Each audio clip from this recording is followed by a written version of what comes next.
و واقعیتش رو میشه.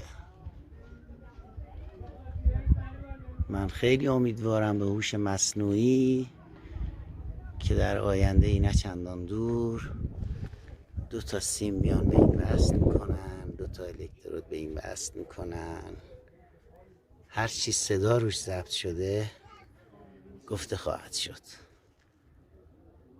مطمئن باشید همچین چیزی میشه. مثل یه نوار پلاستیکی که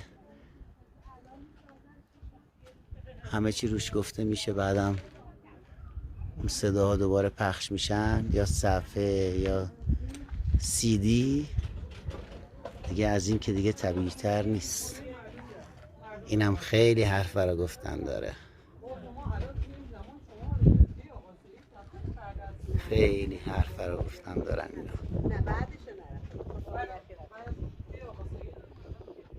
برای همینه که میگم باید اینا حفظ بشن که واقعیت‌های تاریخ گفته بشه از زبون اینا.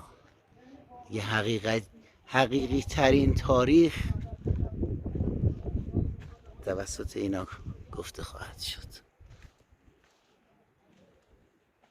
هرچی حکام هی تاریخ و وارونه گفتن بنویس،